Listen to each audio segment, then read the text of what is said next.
నమస్కారం అండి. ఈ వీడియోలో మనం కొత్తిమీర రోటి పచ్చడి ఎలా తయారు చేసుకోవాలో చూపిస్తున్నానండి. కావాల్సిన పదార్థాలు: కొత్తిమీర కేజీన్నర తీసుకున్నానండి. అది శుభ్రంగా కడుక్కొని వడబెట్టుకోవాలి, తడి లేకుండాను. కళాయి పొయ్యి ముందుగా స్టవ్ వెలిగించి కళాయి పెట్టి నూనె 1/2 కేజీ నూనెకి వేసి మినప్పప్పు, ఆవాలు, పచ్చెనగపప్పు,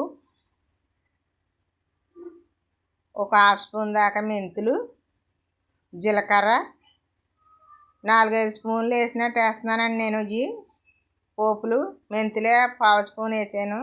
అవన్నీ దోరగా వేయించుకోవాలి. ఒక ఎల్లుల్లిపాయ సిదగొట్టి పొట్టుతోటి వేస్తున్నాను. పొట్టుతో వేస్తే రోటి పచ్చడికి బాగుంటుంది టేస్ట్. ఇవి బాగా దోరగా వేగిన తర్వాత ఎండుమిర్చి 200 గ్రాములు తీసుకున్నానండి నేను. 200 గ్రాములు వేసి బాగా ఫ్రై చేసిన తర్వాత 2 కరివేపాకు రెమ్మలు, పసుపు స్పూను, పసుపు వేసిన తర్వాత 2 రెమ్మలు కరివేపాకు వేస్తున్నానండి. ఇవి బాగా వేగిన తర్వాత కొత్తిమీర శుభ్రంగా కడిగి ఉంచుకున్న కొత్తిమీర కేజీన్నర తీసుకున్నానండి. మొత్తం కొత్తిమీర వేసి బాగా ఫ్రై చేసుకోవాలి. బాగా ఫ్రై చేస్తున్నానండి. కేజీన్నర కొత్తిమీర 2 సార్లు కింద నేను ఫ్రై చేస్తున్నాను. మీకు పెద్ద కళాయి ఉంటే ఒకసారి వేయించుకోవచ్చు. నా దగ్గర అయితే చిన్నదే ఉంది, నాన్ స్టిక్ కళాయి. ఇంక నేను 2 ట్రిప్పుల కింద వేపుతున్నాను. ఇది బాగా వాటర్ అంతా పోయి దోరగా వేగేలాగా వేపుకోవాలండి. వేగిన తర్వాత సాల్ట్ సరిపడగా ఎంత తింటామో అంత టేస్ట్కి తగ్గట్టు సాల్ట్, కారం కూడా మిర్చి అంతే వేసుకోవాలండి. ఈ రోటి పచ్చడి నిల్వ ఉంటుంది కాబట్టి ఓన్లీ ఎండుమిర్చి వేసుకోవాలి, పచ్చిమిర్చి వేసుకోకూడదు. ఇది 2 నెలల దాకా నిల్వ ఉంటుంది. ఉత్తు ఆయిల్లోనే వాటర్ అది వేయకుండానే రోట్లో రుబ్బుతాను. రుబ్బేటప్పుడు బాగా మగ్గిపోయిందండి. చింతపండు వేడి నీళ్ళలోనూ ఒకసారి కడిగేసి ఇసుక అది ఉంటే పోద్ది కదా, చింతపండు కూడా వేసి ఫ్రై చేస్తున్నాను. ఇంక వాటర్ అన్నది మనకి దేనికి ఉండదు.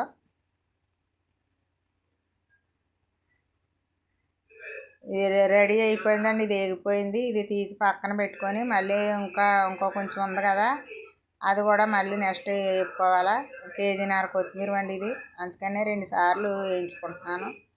మళ్ళీ ఆయిల్ పోసి పోపులు అయితే అన్నట్లకి సరిపడగా వేసానండి. ఇప్పుడు ఎండుమిర్చి మళ్ళీ కొంచెం వేస్తున్నాను. 250 గ్రాములు, 1/2 కేజీ మిర్చి అండి కేజీన్నర కొత్తిమీరకి. ఈ ఎండుమిర్చి వేగిన తర్వాత కొత్తిమీర వేసి ఫ్రై చేసేస్తున్నానండి. ఇది బాగా వేగిపోతే అది కలిపి రెడీ అయిపోయినట్టే. దీనికి చిన్న సాల్ట్ వేసాను, బెల్లం వేసానండి. బెల్లం ఒక 50 గ్రాములకు ఎక్కువే బెల్లం. మన బెల్లం కూడా పచ్చళ్ళలో వేసుకుంటే టేస్ట్ బాగుంటుంది. రోలు శుభ్రంగా కడిగి తడి లేకుండా ఉంచి రోట్లోనే రుబ్బుతున్నానండి నేను. నీళ్ళు తడి అది ఏమి వేయకుండా రోట్లో రుబ్బుతున్నాను. ఇలా రుబ్బుకున్న పచ్చడి టేస్ట్ బాగుంటుంది. మామూలుగా 2 నెలలు నిల్వ కూడా ఉంటుందండి ఈ రోటి పచ్చడి. ఆరోగ్యానికి కూడా ఎంతో మంచిది. వినాలంటే రోట్లోనే రుబ్బుకుంటాం. ఇప్పుడు మిక్సీలు అవి వచ్చేయడాన్ని ఇంకా రోట్లో రుబ్బుకోవడానికి ఎవరో ఇష్టపడతలేదు.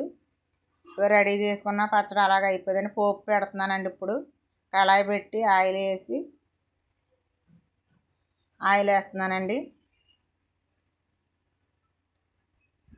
ఫస్ట్ మినప్పప్పు, జీలకర్ర, ఆవాలు పోపు వేస్తున్నానండి. పోపు బాగా ఫ్రై అయిన తర్వాత ఎల్లుల్లిపాయలు,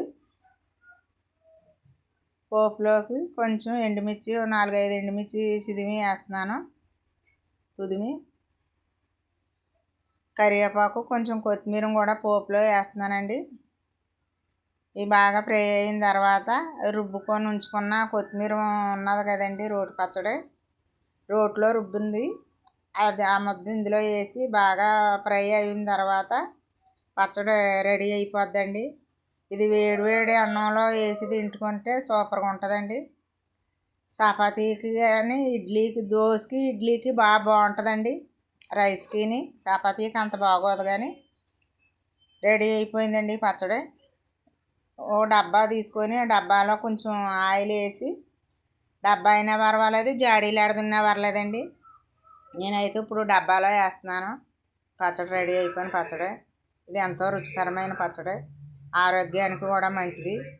ఒకసారి మీరు ఇవి పచ్చడి నచ్చినట్టు ఉంటే ఒకసారి మీరు కూడా ట్రై చేసి చూడండి. ఇప్పుడు రెడీ అయిపోయిందండి. పైన నూనె తేలిలాగా వేసుకున్నామంటే 2 నెలల దాకా ఉంటుందండి ఈ పచ్చడి. పాడవదు అసలు. ఎంతో టేస్ట్గా ఉంటుంది. మీకు ఈ వీడియో నచ్చినట్టయితే లైక్ చేసి మా ఛానల్ని సబ్స్క్రైబ్ చేసుకోండి.